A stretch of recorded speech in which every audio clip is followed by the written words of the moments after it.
As a doctor और ma'am as a human being और as a female आपका इस कोलकाता केस को लेकर क्या राय है? जो भी रेप हुआ उसकी पोस्टमार्टम रिपोर्ट आई जिसमें 5 पॉइंट मैम सामने आए। अब नॉर्मल सेक्सुअलिटी, जिसके ऐसे शख्स की मेंटल सिचुएशन क्या रही होगी उस वक्त वो जब नशे में था।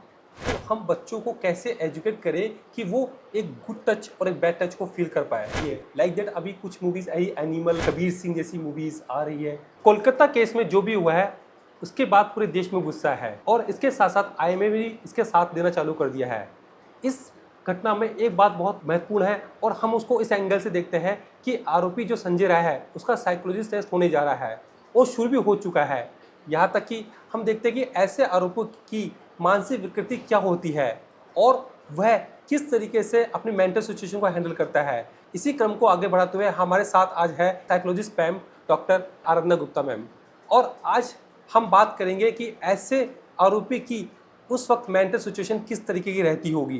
वेलकम मैम जो आज हमारे साथ आए। मैम मैं सबसे पहले आपसे पूछना चाहूँगा कि ऐसे आरोपी की मेंटल सिचुएशन क्या रहती होगी एज ए डॉक्टर और ma'am as a human being और एज ए फीमेल आपका इस कोलकाता केस को लेकर क्या राय है? देखिए, बिल्कुल शुरू से शुरू करते हैं। अगर मानसिक कुरीति की बात करें तो रेपिस्ट या इस तरीके की कोई भी एंटी सोशल एक्टिविटी करने वाले लोग होते हमारे बीच से ही।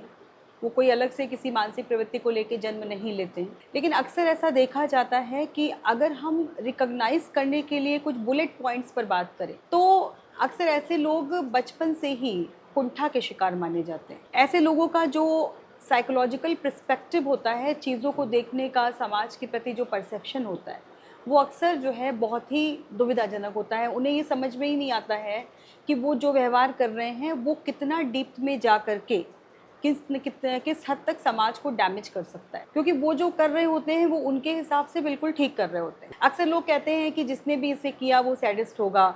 अक्सर लोग कहते हैं जिसने भी उसे किया उसकी कोई रंजिश होगी। अब ये करने वाला जानता है और जो इसका विक्टिम रहा है, लेकिन सबसे बड़ी समस्या क्या है कि अब यहाँ ये देखना है कि वो आफ्टर अ साइकोलॉजिकल टेस्ट जो भी कॉन्सिक्वेंसेस सामने आते हैं, तो जो इसका विक्टिम था वो तो चला ही गया। तो कायदे से एक ऐसा एग्जाम्पल होना चाहिए सेट कि आगे के लोगों के लिए एग्जाम्पल हो कि कम से कम समाज में लोग इस तरीके की घटनाओं को करने के पहले सोचें, क्योंकि मानसिक प्रवृत्ति एक ऐसी चीज़ होती है जो कई बार बाहरी कारणों से ही चेंज होती है, क्योंकि इंटरनली अगर किसी ने किस चीज़ को किया तो उसके लिए तो वो एक सही व्यवहार है, तो वो उस व्यवहार को क्यों चेंज करना चाहेगा जब तक कि उसके सामने कोई एग्जाम्पल सेट नहीं होगा और अंदर से उसके अंदर वो टेंडेंसी नहीं डेवलप होगी कि नहीं, मुझे इस व्यवहार को सही करना है या मुझे इस तरीके के व्यवहारों को भविष्य में नहीं होने देना है। इसीलिए कहते हैं ना कि समाज को एजुकेट करना बहुत ज़रूरी है, क्योंकि अपने अपने घरों के ड्राइंग रूम्स में बैठ करके ये डिस्कस करना बहुत ईजी होता है कि भाई समाज में एक रेप हो गया है, पुलिस प्रशासन को ये करना चाहिए, सबको ऐसा करना चाहिए, प्रोटेस्ट करना चाहिए, कैंडल मार्च करनी चाहिए। लेकिन सबसे ज़्यादा ज़रूरी है कि जो लोग सब ये कर रहे हैं उनके स्वयं के परिवारों के लोगों को साइको एजुकेट करना बहुत जरूरी है। बात सिर्फ होती है कि लड़कों को साइको एजुकेट किया जाए,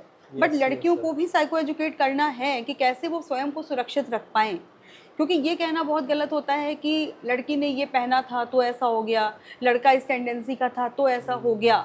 ऐसी घटनाएं एकदम से जन्म नहीं लेती हैं। कभी कभी कुछ समस्याओं में ये देखा जाता है कि ये किसी प्लेजर मूवमेंट जो है उसका हिस्सा बदलकर किसी ब्रूटल मूवमेंट में चला जाता है।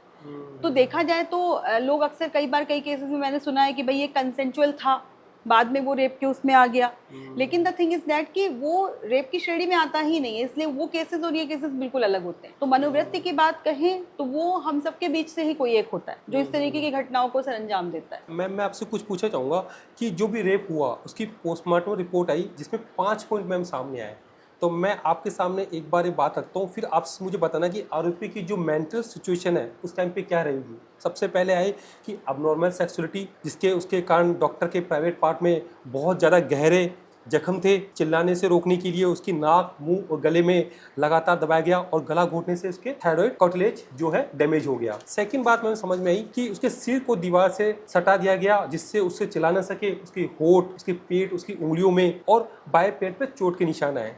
तीसरी बात की इतनी जोर से उसको हमला किया गया, उसके चश्मे के जो शीशे थे वो उसकी आंख में चले गए और दोनों आंखों और प्राइवेट पार्ट से उसके खून बह रहा था। आरोपी के नाखूनों के निशान जिससे पता चलता है कि पीड़िता ने खुद को बचाने की बहुत कोशिश की। लेकिन वो अपने आप को नहीं बचा पाई।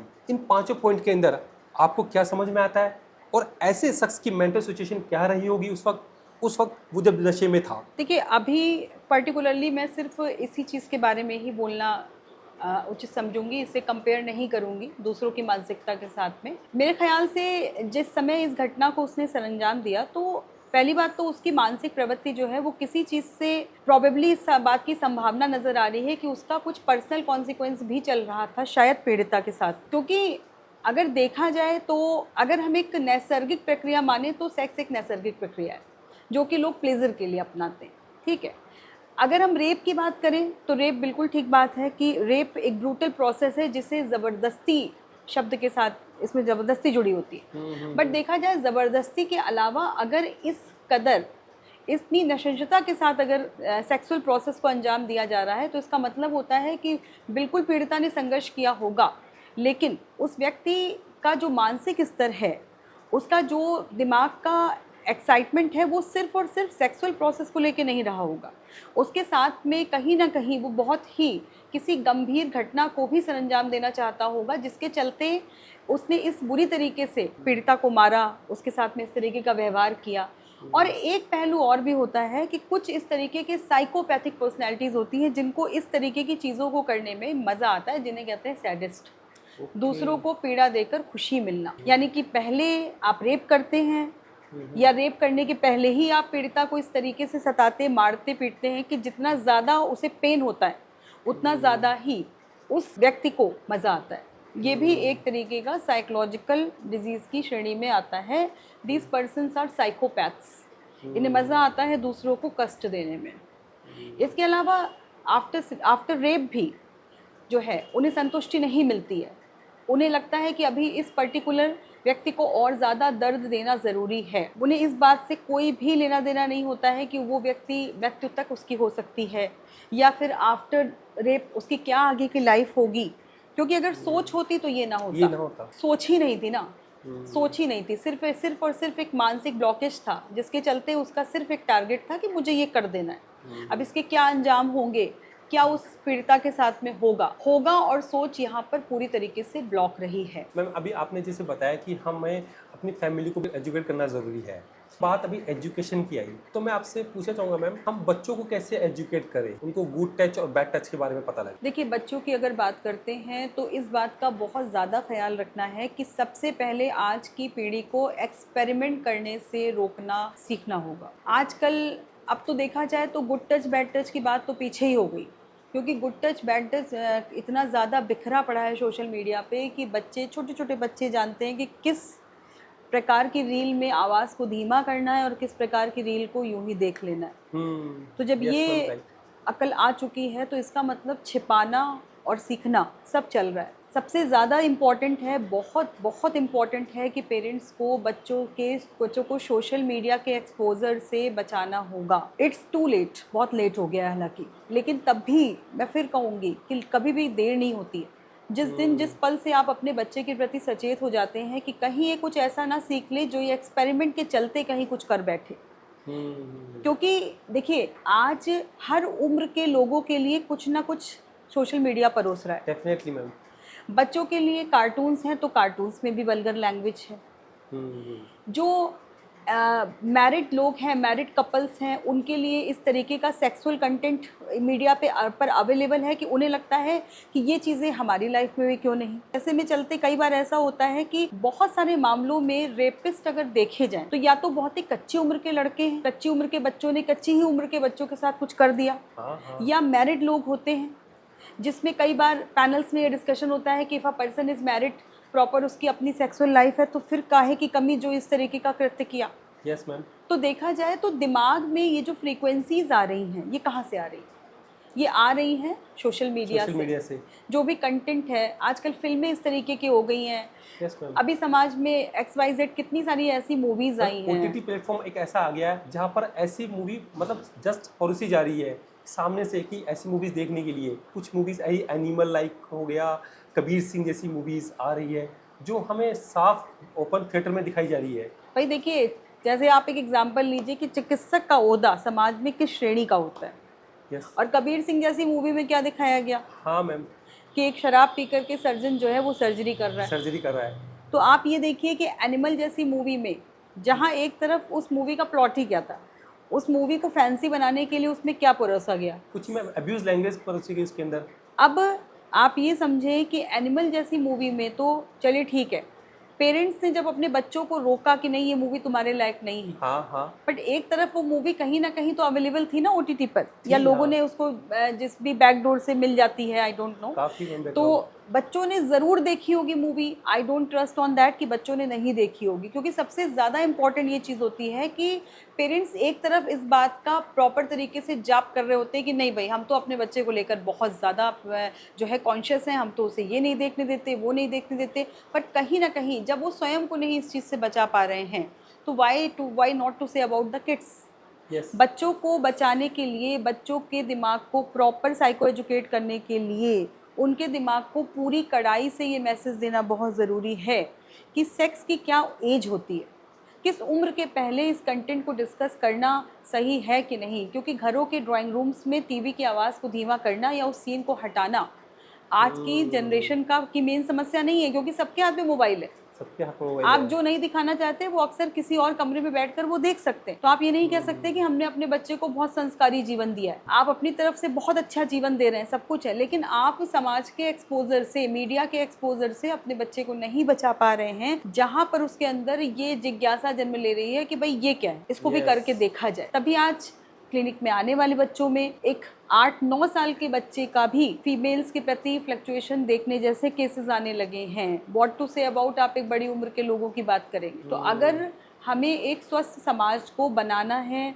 लोगों की सोच को स्वस्थ करना है, तो ये बहुत ज़रूरी है कि हम अपने दिमाग पर पहले खुद नियंत्रण करना सीखें, खुद चीज़ों के प्रति एक्सपोजर को लिमिटेड करना सीखें, तभी हम अपने आसपास के माहौल को स्वस्थ कर पाएंगे, तभी हम अपने बच्चे को प्रॉपर साइको एजुकेट कर पाएंगे कि कहाँ पर तुम्हारी बाउंड्री शुरू होती है और कहाँ पर तुम्हारी बाउंड्री ख़त्म होती है।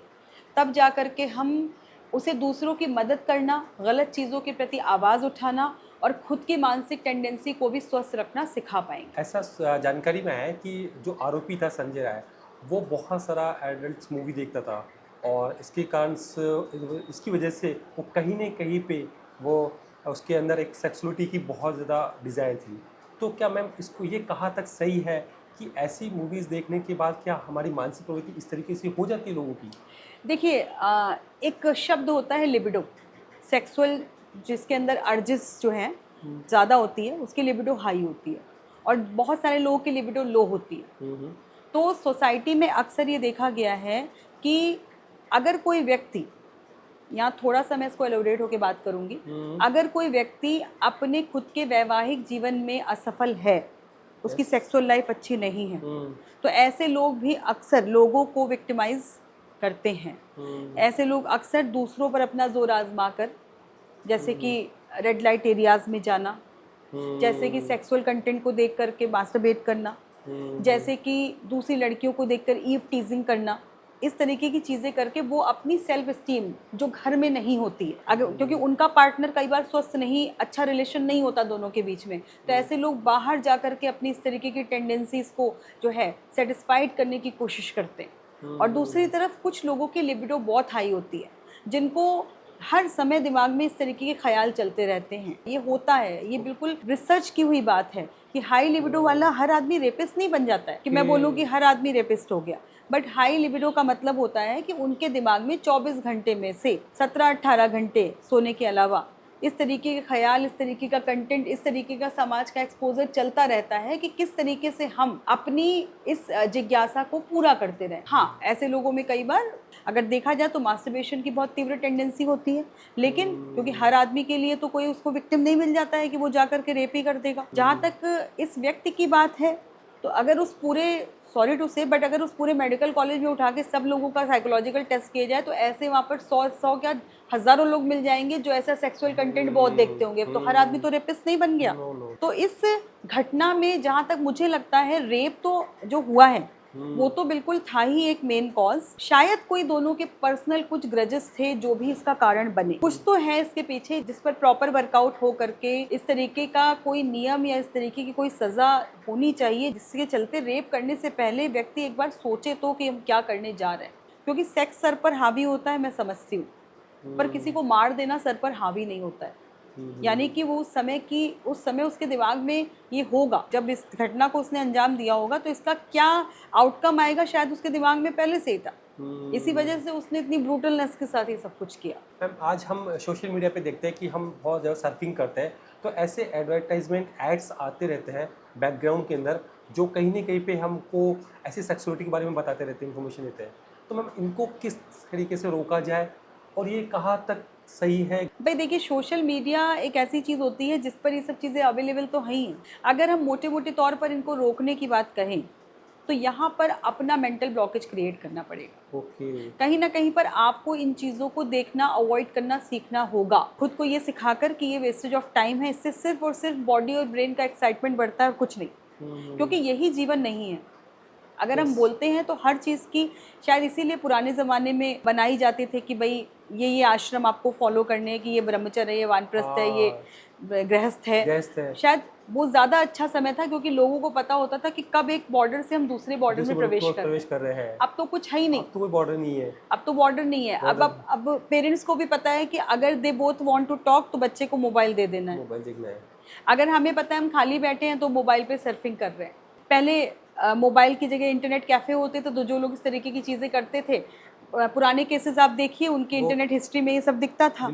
अब तो क्या है कि डिलीट का ऑप्शन भी है, हिस्ट्री चैट हटा भी सकते हैं आप। वो तो ये घटना हुई तो उसके ऊपर इतना कुछ देखा गया तो उसमें ये कुछ मिला, ये वो सारी चीज़ें हैं जितनी हमें पब्लिकली बताई जा रही हैं। अंदर की कहानी और क्या है वो हमें नहीं पता, क्योंकि हर घटना के पीछे कोई ना कोई कहानी ज़रूर होती है।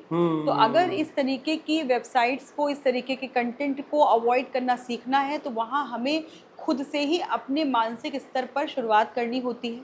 तभी हम अपने और अपने आसपास के लोगों को इस बात के लिए तैयार कर पाते हैं कि भाई क्या देखना है, क्या नहीं देखना है। पर पहले खुद से तो शुरुआत करें। मैम समाज से एक मैसेज आता है कि बेटी पढ़ाओ बेटी बचाओ, तो मैम ये मैसेज जो हमें आ रहा है, ये क्योंकि जिस तरीके से ये घटनाएं हो रही है, इस घटनाओं में ये किस तरीके से हम इसको प्रोटेक्ट कर सकते हैं कि कहीं ना कहीं को हमको ये मैसेज तो हमको मिला है कि बेटी को पढ़ाना है, बचाना है, बट कुछ अलग ही समाज में हो रहा है। देखिए, समाज में बेटी पढ़ाओ बेटी बचाओ तो जो नारा काफ़ी पुराना हो गया है, स्लोगन बहुत दिनों से हम सुनते चले आ रहे हैं, इसीलिए गांव-गांव में ये सब स्कूल्स और ये सब शुरू हुआ। लेकिन कहीं ना कहीं पर अगेन कहानी वहीं आके रुकती है कि बेटियां पढ़ रही हैं, बट बेटियों को अगर बचाना है तो समाज को फिर एजुकेट करना पड़ेगा। जब तक सोसाइटी में हर व्यक्ति अपने खुद के शारीरिक मानसिक विकास पर ध्यान नहीं देगा और उसे लगेगा कि नहीं भाई ठीक है, हम जहाँ पर हैं बहुत परफेक्ट हैं, तब तक हम समाज को एक स्वस्थ दिशा नहीं दे सकते। अगर समाज को स्वस्थ रखना है, बच्चियों को बचाना है, लड़कों को इस प्रकार के अपराधों से दूर रखना सिखाना है, तो इन सब चीज़ों का एक ही, इस पूरे ताले की एक ही चाबी है कि मानसिक रूप से जागरूकता लानी होगी। मानसिक जागरूकता होगी तो अगर अगल बगल कोई भी अपराध हो भी रहा होगा तो कभी कोई अनदेखा नहीं करेगा, क्योंकि जो भी इस तरीके के लोग होते हैं बिल्कुल इनकी बॉडी लैंग्वेज आम लोगों से अलग होती है। अगर आप उसके जानने वाले लोगों से पूछें तो वो ज़रूर कहेंगे कि अरे हमें लगता ही था ये कोई अपराधी है, या इस तरीके की इसकी बॉडी लैंग्वेज तो थी, बट आप तब क्यों नहीं बोले। अब जब किसी की बेटी चली गई, एक मतलब देखा जाए तो आने वाले देश का एक चिकित्सक था, वो लड़की बड़ी होती, इतने लोगों की मदद करती, लेकिन वो स्वयं की मदद नहीं कर पाई, क्योंकि देखा जाए तो उस पर वो भारी पड़ा, तो तब तो आप नहीं बोले। तो इसीलिए जागरूकता होगी तभी ये सारी चीज़ें बचेंगी, अदरवाइज ये ऐसे ही चलता रहेगा। हमेशा कैंडल प्रोटेस्ट चलते रहेंगे, लोग डिमांड करते रहेंगे, कुछ समय बाद घटना ठंडी पड़ जाएगी, फिर किसी जगह रेप होगा, फिर कुछ ऐसा ही होगा। तो इसीलिए इसमें सज़ा भी देखा जाए तो गवर्नमेंट को एक स्टेप ये लेना चाहिए, चैनल के थ्रू ही लेना चाहिए। लेकिन हाँ, ये है कि गवर्नमेंट तक मैं क्यों बोलूँ, पहले समाज ही जागरूक हो जाए। अगर हम ही जागरूक हो जाए, हम और आप जागरूक हैं और हमें लग रहा है कि तीसरे घर में कुछ हो रहा है, तो हम ज़रूर से जा करके मदद करेंगे, ना कि उसे अनदेखा करके अपने घर में बैठ करके आराम से टीवी देखेंगे और बाद में चर्चा करेंगे कि अरे ये तो समाज ही खराब है। समाज हमसे आपसे मिलके तो समाज बना, तो कहाँ से खराब है। बिल्कुल सही बात है।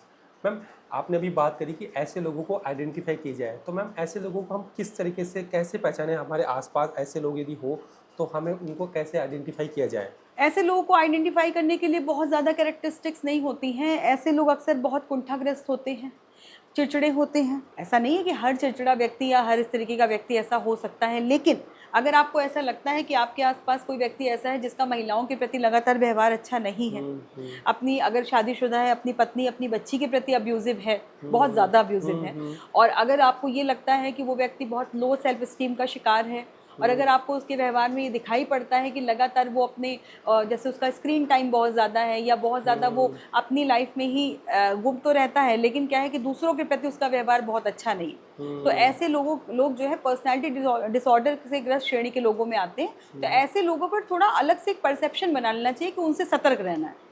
बाकी आप उन्हें कुछ नेम नहीं दे सकते हैं कि तुम ऐसे हो, हाँ, बट आप उनसे सिर्फ सतर्क रहिए। अपने बच्चों को उनसे सतर्क रखिए, बल्कि अपने बच्चों और अपने नेबर, अगर आपको ऐसा लग रहा है तो आपको अपने आसपास के हर व्यक्ति से ये कह देना ज़रूरी है कि मुझे ऐसा लगता है, तो आप कुछ मत करिए, बस सतर्क रहिए। सतर्कता से भी घटनाएं टाली जाती हैं, तो इससे सतर्क रहना बहुत ज़रूरी है। इस तरह की जो घटनाएं हुई है, ये घटनाएं डे बाई डे बढ़ ही रही है। अभी लास्ट टाइम पे एक केस और हुआ था, पिछले केस हुआ था, और भी डे बाई डे हमारे समाज में ऐसी घटनाएं बढ़ रही है। तो मैम, आप क्या मैसेज देना चाहोगे एज ए साइकोलॉजिस्ट कि इस तरीके से घटनाओं को हम किस तरीके से रोका जाए? जैसे आपने बोला कि हम ऐसे लोगों को, हमारी मानसिकता हमें चेंज करनी पड़ेगी, हमें अपना सोचने का तरीका चेंज करना पड़ेगा, और क्या ऐसा मैसेज देना चाहोगे जिससे ये ऐसी घटनाएं बार बार रिपीट ना हो? देखिए, मैसेज मेरा यही है कि डिस्कशन से ज़्यादा अगर हम जागरूकता पर ध्यान दें, अगर हम मेंटल अवेयरनेस को अलर्ट करें, अगर हम ये देखें कि हमारे आसपास जो घट रहा है हम उससे क्या सीख रहे हैं। हर घटना कुछ सिखाती है। कहा जाता है कि स्कूल में भी बच्चा हमारा सुरक्षित है, तो जिस बच्ची के साथ ये घटना हुई वो उस जगह थी जहाँ से वो बहुत कुछ सीख कर एक उज्जवल भविष्य की तरफ जा रही थी, पर वहाँ वो सुरक्षित नहीं थी। तो देखा जाए तो अगर हम मेंटल अवेयरनेस, मेंटल अलर्टनेस और खुद अपनी बाउंड्रीज़ को जानना सीख जाएंगे, तो हम खुद की भी, दूसरों की भी और समाज की मदद कर पाएंगे। जैसा कि मैंने कहा, हम सभी यूनिट्स तो हैं ही जो मिलकर के समाज का निर्माण करते हैं, तो किसी पर ये क्यों कहकर थोपना कि उसकी गलती थी। गलती सबकी मिली जुली होती है ना जब कुछ होता है। तो इसलिए बहुत ज़रूरी है कि ये सोच कर पल्ला ना झाड़ें कि ये तो उसके घर की घटना है।